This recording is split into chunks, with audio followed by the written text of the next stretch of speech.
Nós é que agradecemos a oportunidade de estar com vocês novamente, esse convite generoso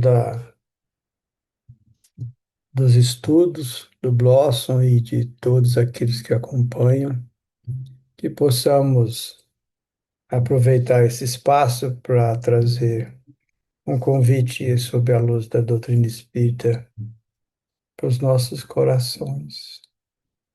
O tema é um tema muito generoso e muito valoroso para todos, porque ele aborda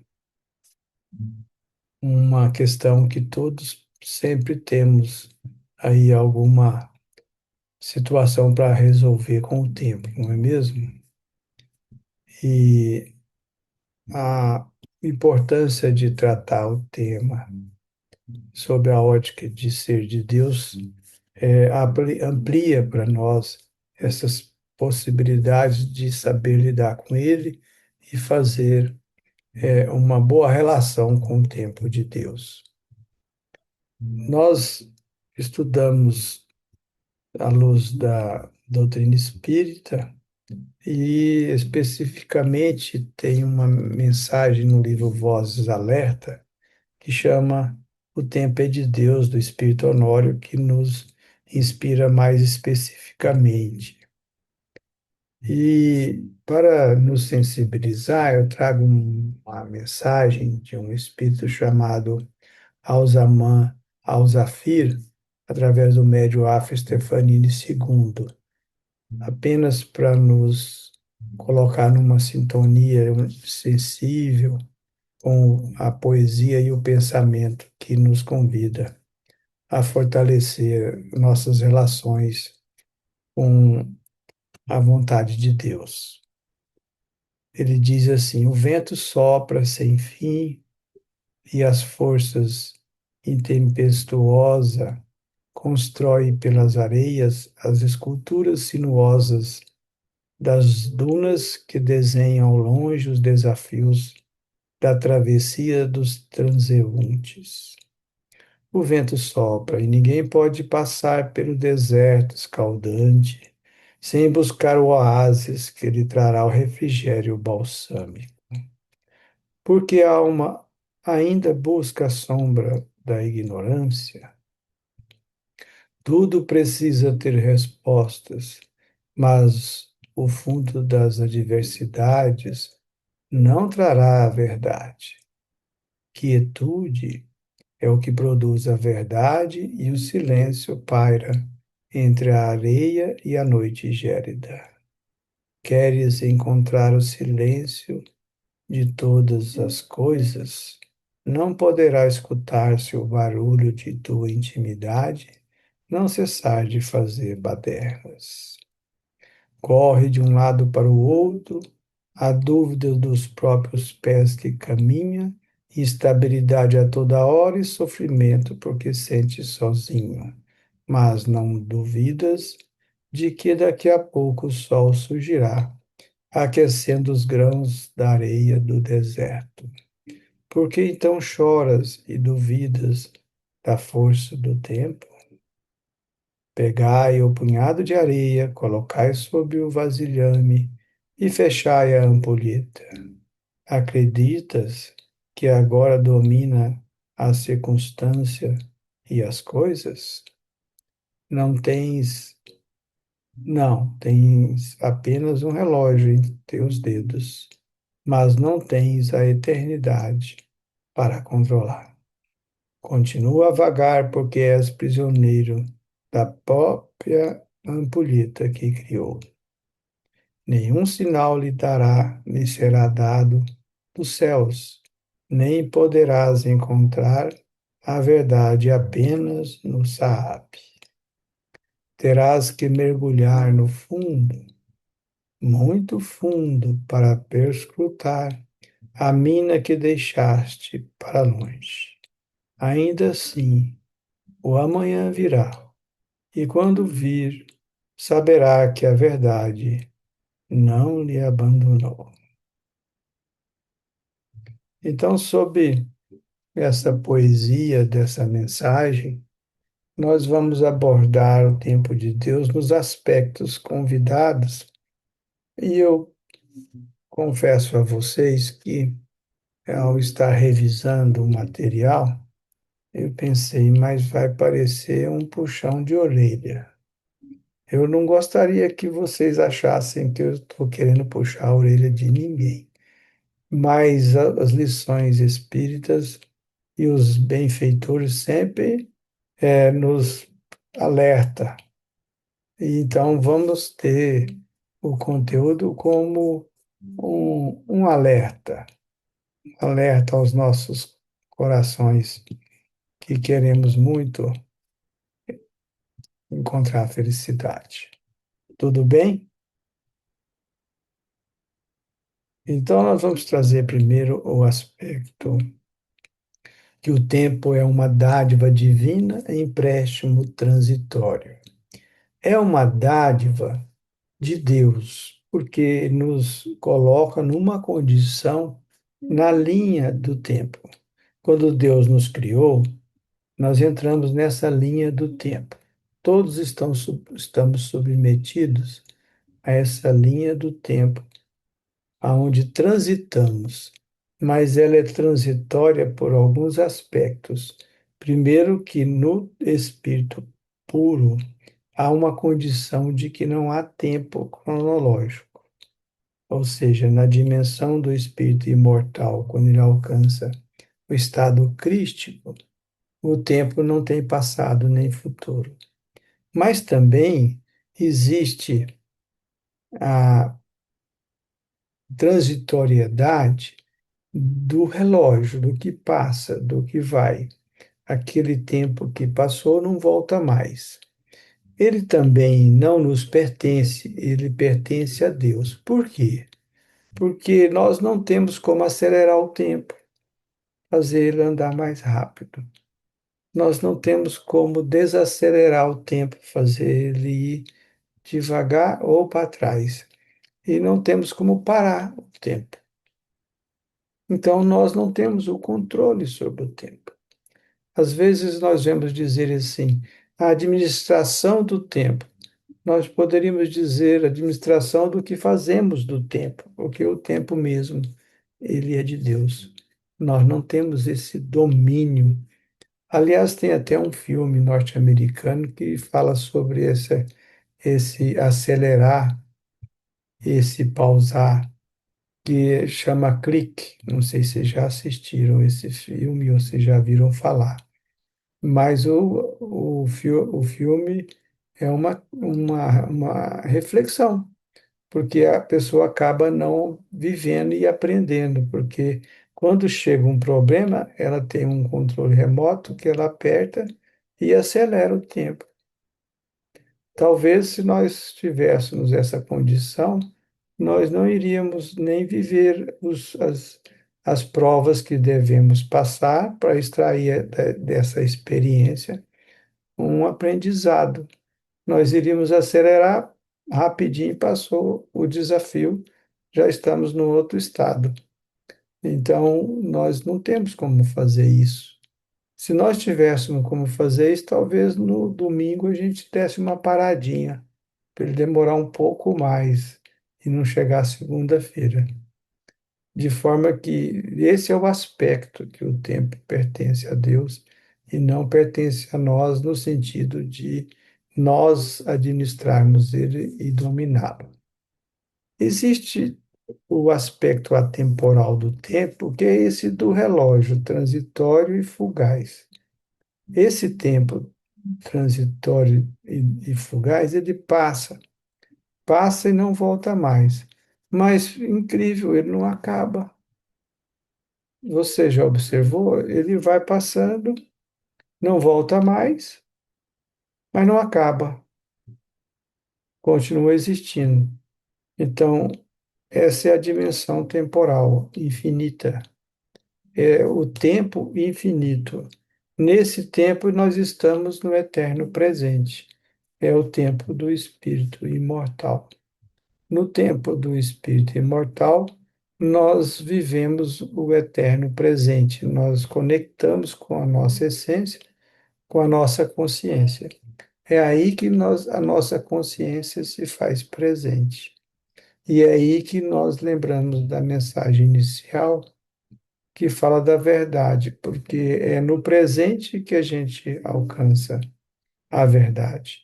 É no presente que nós conseguimos, na quietude, como diz a mensagem, acessar a nossa essência.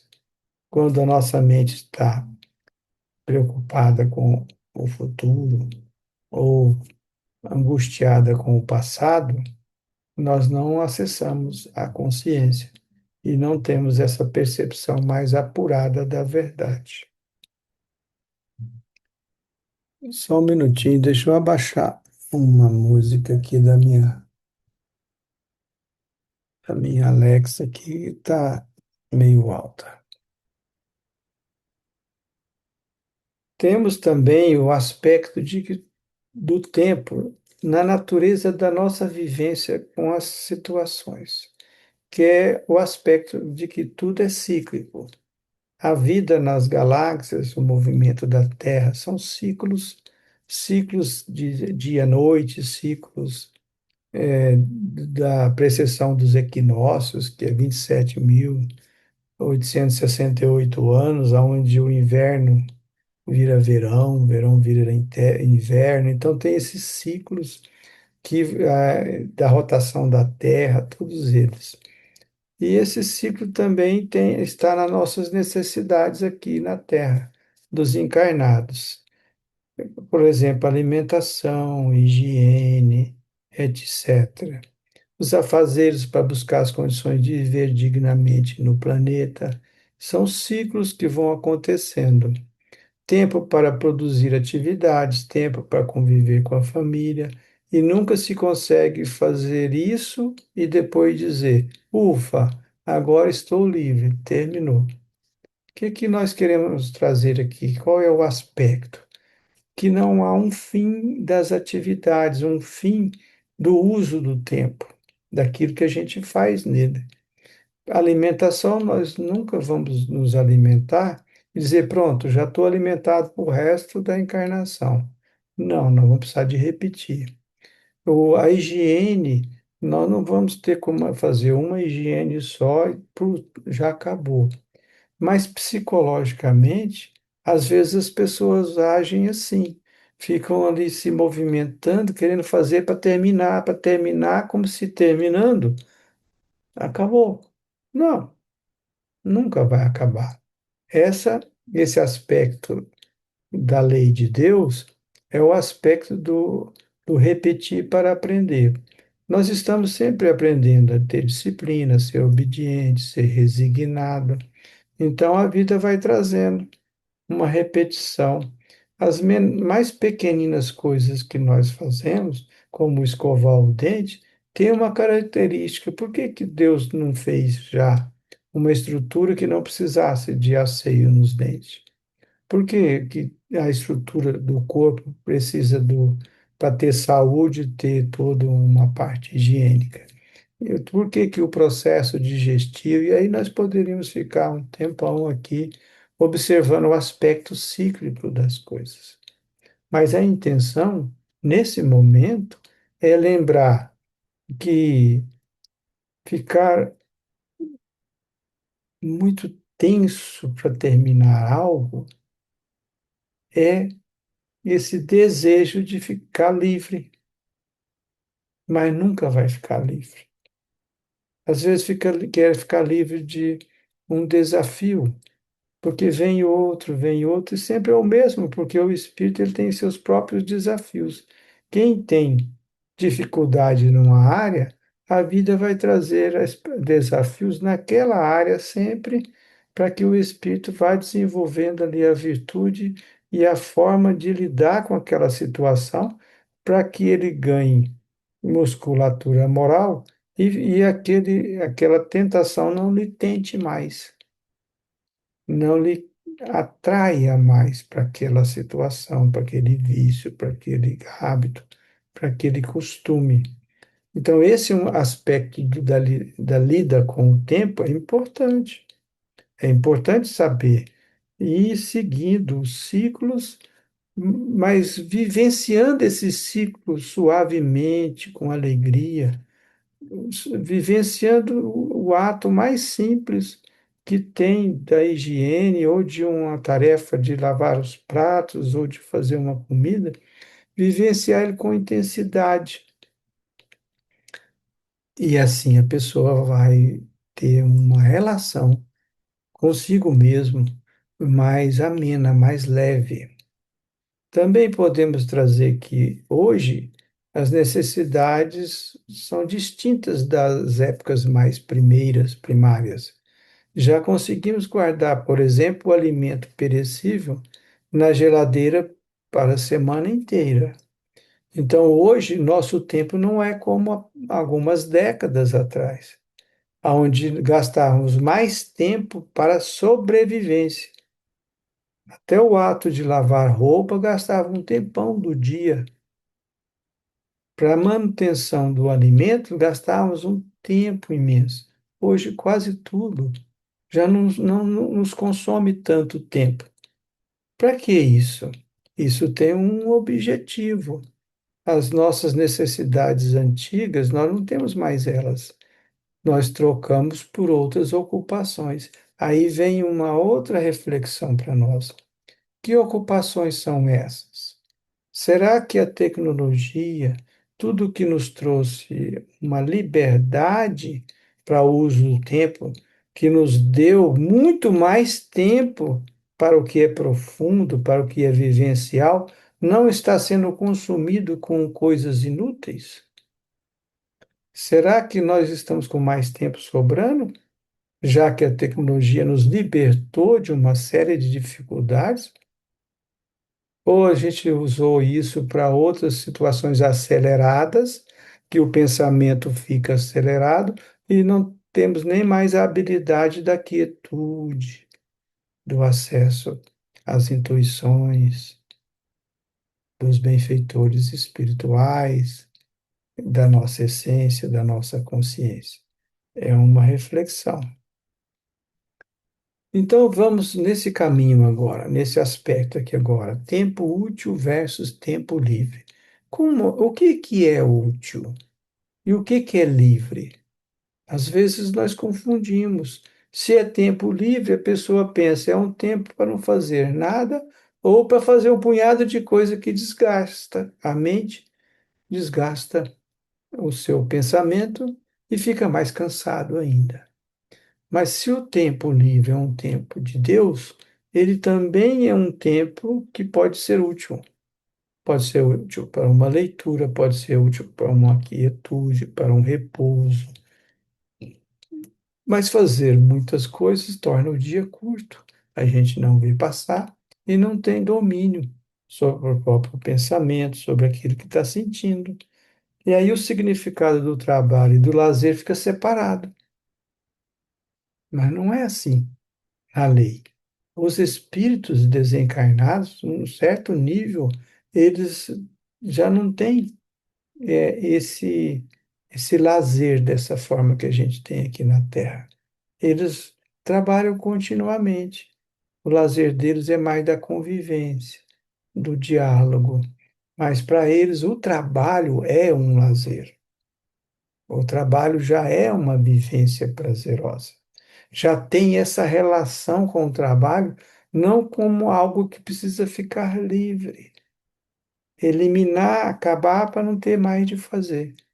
Já vive um eterno presente, o presente de Deus na vida.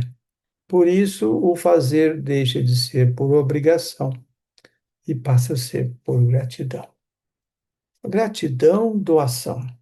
A gratidão pela vida, a existência se torna tão significativa, o valor por existir já se torna tão importante, tão valoroso, que o ser passa a viver uma eterna gratidão. Ele passa a existir com gratidão. Ele passa a se doar por gratidão. Já não é mais uma gratidão só de palavras. Não é mais uma gratidão só de uma oração onde agradece a Deus pela bondade divina, mas ele age, ele, ele devolve à vida, ao universo, a gratidão que sente por existir. Sente que o existir num nível de leveza, de mansidão, de humildade, e esse sentido existencial lhe leva ao encontro da natureza, das pessoas. O tempo livre, então, pode ser um tempo útil. Nós já não fazemos uma distinção de trabalho e lazer. Claro que modifica a característica entre um trabalho profissional, um trabalho por hobby. A leitura se torna um trabalho, porque no Livro dos Espíritos está lá: trabalho é toda função útil. Então, o próprio labor íntimo de nascimento das virtudes já é um trabalho valoroso na vida do espírito. Ele então vai começar a encontrar um equilíbrio entre os deveres materiais e os deveres espirituais. Ele começa a entender quais são os deveres materiais de sobrevivência, de dar dignidade à sua forma de viver, da vida no corpo, trazer saúde, trazer condições físicas, profissionais, habilidades de como fazer a sua atividade com mais competência, mas ele faz isso com energia espiritual, com conexão com Jesus, passando o exemplo de Jesus naquilo que faz. Ele equilibra, então, de duas formas. Ele equilibra na horizontal, os deveres materiais, profissionais e os espirituais ganham contornos e equilíbrio na utilização das horas aplicadas e equilibra na vertical, porque o seu tempo profissional e espiritual se comungam numa só atitude, atitude caridosa, da indulgência e da benevolência. O tempo útil lhe traz ações necessárias e ele vai distinguir as distrações desnecessárias. Das ações necessárias, ele começa a separar quais aquelas que lhe abastecem a alma, quais aquelas que lhe dá vida com abundância, seja no lazer, no tempo livre, seja no tempo do trabalho profissional. Ele passa a ter com uma relação mais profunda com o uso do tempo que pertence a Deus.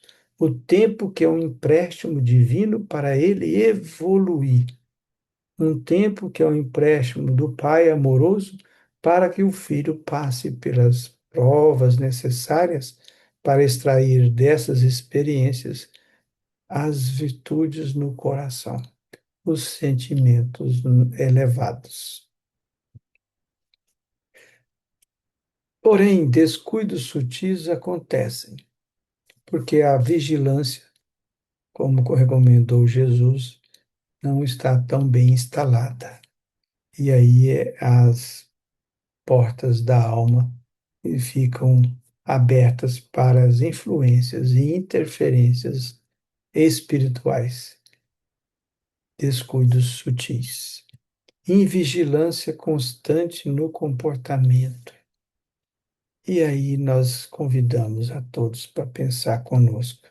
Nós não nascemos para repetir hábitos de uma época. Nós não nascemos para ficar repetindo o que toda uma cultura repete. Nós nascemos para ir além dos hábitos e costumes de uma época. É o exemplo de Jesus. Ele não esteve conosco repetindo os hábitos e costumes do povo da época. Ele trouxe um comportamento além do que estava instalado. Nós não devemos fazer aquilo que todo mundo faz. Nós devemos nos conectar com aquilo que vai além dos hábitos comuns, utilizando do tempo de Deus para extrair esse aprendizado tão essencial em nossas vidas. E da mensagem eu extraí aqui alguns parágrafos para esse momento da reflexão, onde o Espírito Honório diz assim: poderemos imaginar que o tempo na Terra seja uma dádiva, uma programação, uma conquista ou uma posse. Mas em profundidade, recorramos ao bom senso, que nos ajudará a enxergar que se as horas, os minutos e os segundos correm céleres à nossa frente, e não os podendo acelerar nem torná-los mais lentos, e nem deles fugir, então temos diante de nós um celeste patrimônio de Deus, que pela sua onisciência, onipresença e onipotência nos salvaguarda de nós mesmos, oferecendo o tempo exato na terra para o nosso adiantamento intelecto-moral. E ele prossegue: que estamos, portanto, fazendo do tempo que nos é emprestado por Deus? Dispensar uma bênção divina que nos chegue através de um apoio fraterno, de uma oportunidade benfazeja, um auxílio de mãos generosas, nos parece lógico e eminentemente descaridoso conosco. Desperdiçar a riqueza do tempo de Deus não seria maior inconsequência de nossa parte? Nós acrescentamos aqui com a passagem do Evangelho segundo o Espiritismo, do Espírito Erasto, foi em Paris, em 1863, onde fala dos trabalhadores da última hora. Ó verdadeiros adeptos do Espiritismo, sois os escolhidos de Deus. Ide e pregai a palavra divina. É chegada a hora em que deveis sacrificar a sua propagação, os vossos hábitos, os vossos trabalhos, as vossas ocupações fúteis. Então, como nós dissemos, é um alerta, não é um puxão de orelha. Há um convite em todo esse aspecto do tempo de Deus e do uso do tempo para que nós possamos ser generosos. É por isso que a mensagem espírita traz para a gente a máxima: fora da caridade não há salvação. Por que que não há salvação? Porque para ser caridoso, nós devemos lembrar da questão 886 de O Livro dos Espíritos, que é a questão que pergunta como é a caridade segundo entendia Jesus. Uma pergunta muito importante de Allan Kardec aos espíritos superiores. E a resposta é benevolência para com todos, indulgência com as imperfeições alheias e perdão das ofensas. Então, para que eu possa praticar a caridade, eu devo me tornar indulgente. Por isso que eu estou salvo dos vícios, das mazelas, dos apegos. Porque para ser indulgente, eu vou ter o dever, acolher o dever de me tornar uma pessoa flexível, me tornar uma pessoa que não impõe condições para amar, me tornar uma pessoa que não impõe condições para tolerar. Então eu vou estar cada vez mais salvo para praticar a caridade. Mas eu só vou aprender a ser tolerante quando eu encontrar alguém que me desafie a intolerância. Eu só vou aprender a ser tolerante se eu encontrar circunstâncias que me impõem e desafiam a minha intolerância. Eu só vou ser mais flexível quando eu encontrar situações que desafiem a minha rigidez, desafie a minha prepotência, desafie o meu orgulho. Aí eu vou encontrar a humildade, porque eu estou passando por provas para extrair o bem delas, para extrair o aprendizado. Elas vêm como desafios, mas não como barreiras. Elas vêm como convite, recurso divino, desafiando em nós aquilo que nós colocamos barreiras, para dissolver as barreiras e nos tornar maiores do que os desafios, porque estaremos muito mais cumprindo o dever de sermos felizes. Para encerrar, nós trouxemos aqui uma parte de um conto criado pela Frances Brunet, que chama O Jardim Secreto. Tem dias em que parece que a vida perdeu a cor. Tudo vira rotina. Acordar, trabalhar, resolver problemas, dormir, repetir. Esse, como se estivéssemos apenas sobrevivendo, não vivendo de verdade. Foi exatamente o que Marilyn Knox se sentia, assim que ela se sentia. Ela era uma menina de 10 anos que cresceu isolada. Quando seus pais morreram, foi enviada para a mansão sombria de um tio na Inglaterra. Ali tudo parecia cinza e sem vida, até o dia em que ela encontrou uma chave enterrada no chão, que abriu o portão de um jardim trancado havia mais de 10 anos, abandonado, com as flores murchas e os galhos secos. Mas Mary começou a cuidar desse jardim. Cavava a terra, regava as raízes, tirava as ervas daninhas e as flores voltaram a brotar. E Mary voltou a viver. O jardim não estava morto, estava esquecido. Enquanto cuidava do jardim, algo dentro dela também renascia. A menina amarga descobriu alegria, propósito e conexão com a vida. E talvez ela toque em algo familiar, aquela sensação de que existe algo dentro de nós que está esquecido, não morto. Assim como o jardim de Mary, a mente precisa ser cultivada. Mas no meio da correria, muitos deixam tudo murchar. Então, que possa Ele, o nosso Mestre, Jesus, mostrar a cor da vida, nos convidando sempre e nós aceitando a utilizar o tempo de Deus para regar as flores da nossa essência, a semente das virtudes que estão aguardando nosso cuidado essencial. Com Jesus, a nossa opção está feita. Tornemo-nos escravos voluntários do seu amor, como nos convidou a refletir Bezerra de Menezes. Gratidão. Muitíssimo obrigado, Saulo, pelas excelentes reflexões. Já temos aqui muitas pessoas agradecendo, com reações e com até palminha da Ivone já veio. Nós temos algumas perguntas aqui, se você não se importar em respondê-las. Uma que chegou diz: Você sugere uma educação do tempo enquanto estamos encarnados.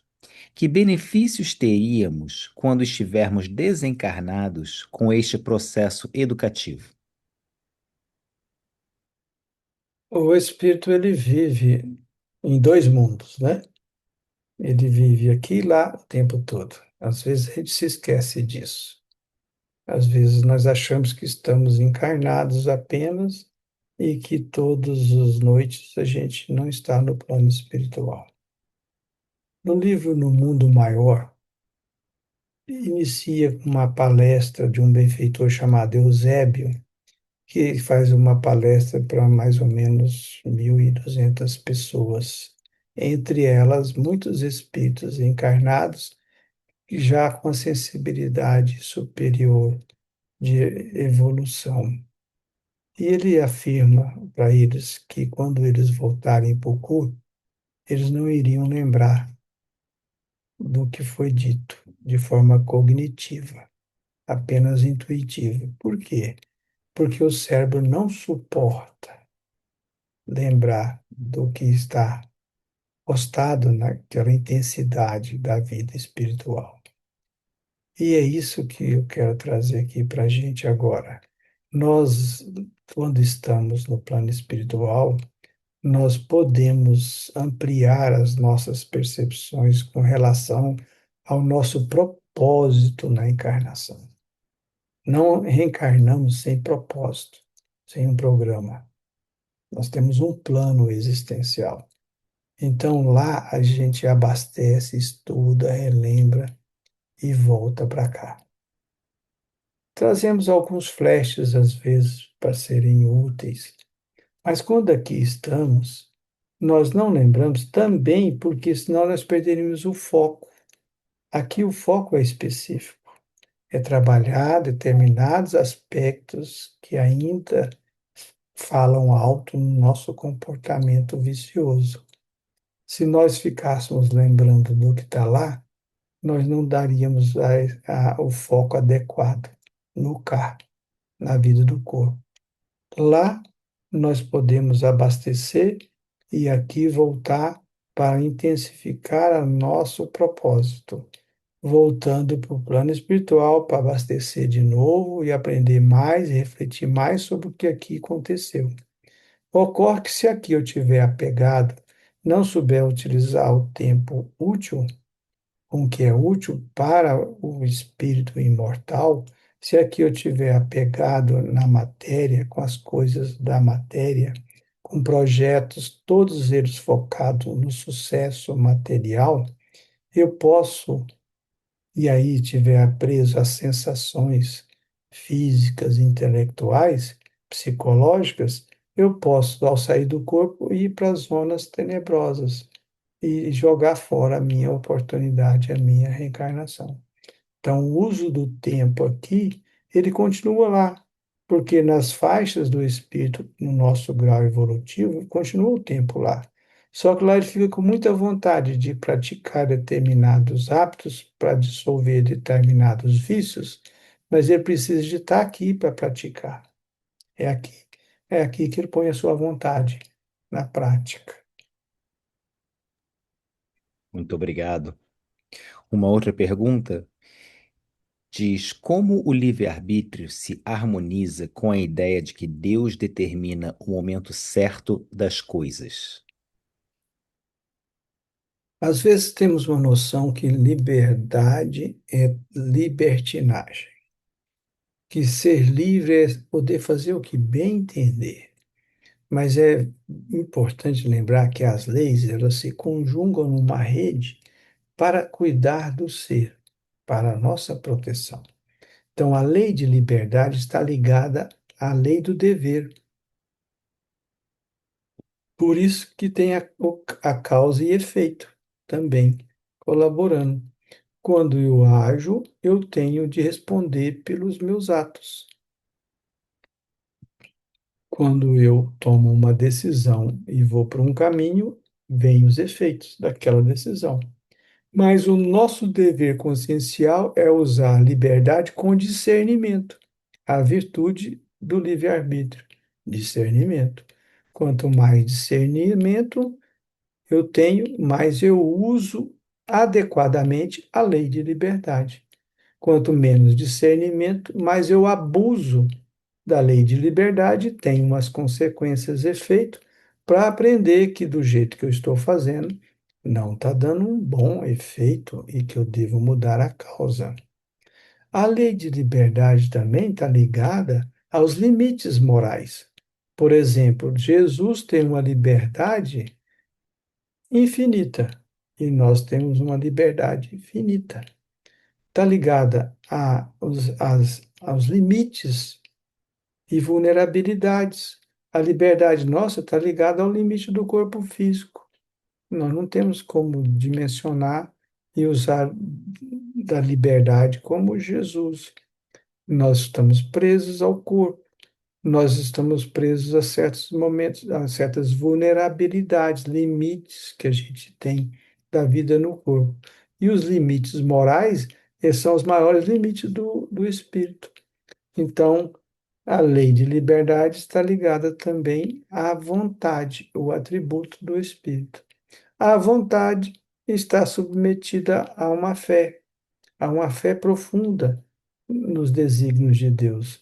A fé traz confiança em Deus, traz esperança e move a vontade para usar bem a liberdade. Excelente. E a nossa. Ah, temos mais uma pergunta aqui. A Ângela colocou no chat. Não lembro mais onde li, mas há uma frase de André Luiz que diz mais ou menos assim: do trabalho eu observo o tempo. Posso inferir a necessidade de nos mantermos em tempo útil, como falou? É uma necessidade básica do espírito. E é o que diz o livro dos Espíritos: o trabalho é toda função útil.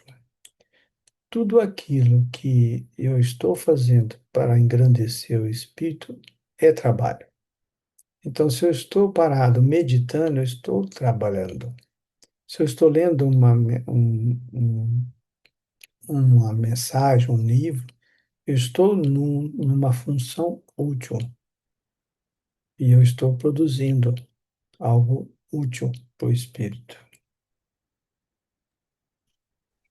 E a nossa última pergunta da noite: em que medida nosso sofrimento está relacionado à resistência que oferecemos ao tempo e à sabedoria divina?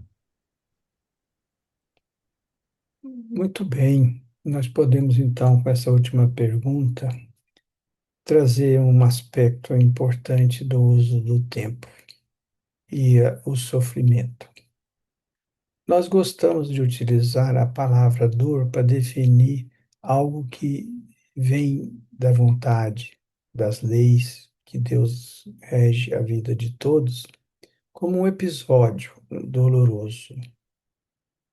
Um episódio doloroso é uma dor. E usamos sofrimento para rebeldia quanto à dor. Quando o ser ele é resignado, ele extrai da dor um ser mais belo. Ele engrandece a sua vida, ele aprofunda as leis. Porque numa dor, principalmente uma dor maior, por exemplo, uma dor de perda de um ente muito querido, é uma dor que não tem como fugir. Aí nós vamos realmente ao fundo da nossa essência. E lá é que mora Deus. E nós encontramos segurança no auge da dor. Vale a pena depois vocês buscarem o capítulo 24 do livro O Problema do Ser, o Destino da Dor, de Leon Denis, onde ele fala da disciplina do caráter e a reforma moral, e ele traz ali um aspecto da dor muito rico, da dor, inclusive para os espíritos superiores, que da dor extrai o aspecto belo da vida e do amor divino. E o sofrimento é quando nós não temos essa obediência, essa resignação que o Espírito Lázaro nos convida a refletir no Evangelho. Porque vamos observar a maior dor de uma mãe não é ver seu filho passando por uma situação muito grave. Concordam que é uma dor muito grande? Então imagine a dor de Maria aos pés da cruz. Nenhuma reclamação, nenhuma insubordinação aos desígnios de Deus. Na dor, ela resignada, vendo seu filho que mal nenhum fez para ninguém, ela resignada, tanta resignação que a mãe do ladrão do lado pergunta: ele é seu filho? Ela é, ele é meu filho. Então pede para ele cuidar do meu. A mãe do ladrão também estava sofrendo. Então o sofrimento estava passando pela dor, sofrimento. Mas a dor pode ser embelezamento da alma ou pode ser uma revolta, uma rebeldia e que torna o ser muito sofrido. Muito obrigado, Saulo. Muito obrigado por tantas respostas para as nossas perguntas, por tantos esclarecimentos e tantas reflexões. Antes de nós encerrarmos, eu só queria anunciar que para a próxima semana, aqui na sala virtual do Blossom, nós teremos o Daniel Assisi, que vem doar o seu tempo e a sua mensagem aqui para a gente. Saulo, em nome da Akemi e de toda a equipe do Blossom, nós gostaríamos de agradecê-lo mais uma vez pela sua disponibilidade, por essa palestra muito frutífera que nos tanto fez pensar e refletir. Se pudéssemos, então, encerrar o dia de hoje com as suas reflexões finais e uma prece final, nós estaríamos muito gratos. Sim, eu encerro refletindo com vocês a oportunidade de utilizar o tempo aqui para convivermos. Nós estamos na telinha do computador. Cada um vê o rosto do outro e só de ver o rosto já sente alguma coisa. E se a gente se vê bastante vezes, vai começar a sentir os contornos do sorriso, os contornos da aceitação do que a gente está falando. Então, mesmo na telinha do computador, o tempo ganha significado, porque ganha afeto. Então, já tenho um pouco mais de afeto com vocês. Eu sinto gratidão por isso. Vamos orar.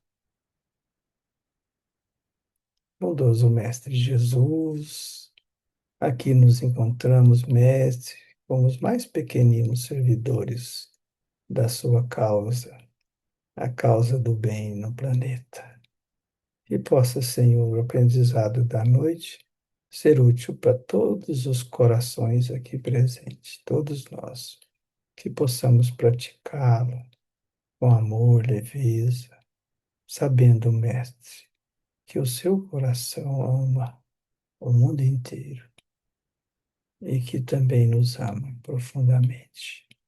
Que esse amor possa nos inspirar cada vez mais o discernimento para o uso adequado do nosso livre-arbítrio, para que os nossos pensamentos, sentimentos sejam cada vez mais lúcidos e a nossa prática seja da verdadeira caridade.